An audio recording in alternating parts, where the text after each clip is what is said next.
اعوذ باللہ من الشیطان الرجیم، بسم اللہ الرحمن الرحیم۔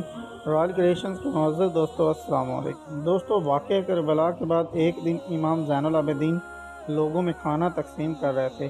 کھانا لینے والوں کی قطار میں ایک شخص بعزت امام زین العابدین کے پاس آتا ہے۔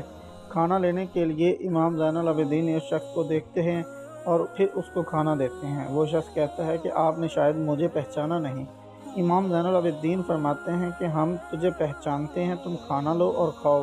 اس شخص نے کہا نہیں، آپ مجھے پہچان نہیں رہے، اگر پہچانتے تو مجھے آپ کھانا نہ دیتے۔ امام زین العابدین نے فرمایا، اے بندہ خدا، میں تجھے کیسے بھول سکتا ہوں؟ جب ہم قیدی تھے اور تمہارے شہر سے گزر رہے تھے تب تم نے ہم اہل بیت کو پتھر مارے تھے۔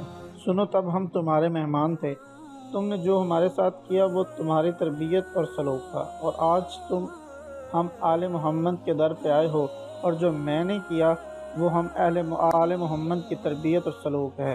ہم آل محمد کے در پر جو بھی آیا کبھی خالی ہاتھ نہیں لوٹا۔ دوستو، یہ تھی ہماری آج کی ویڈیو۔ امید کرتے ہیں ویڈیو پسند آئی ہوگی۔ ویڈیو پسند آنے کی صورت میں ہمارے چینل کو لائک کریں اور سبسکرائب کریں، اپنے دوستوں کے ساتھ شیئر کریں۔ اللہ حافظ۔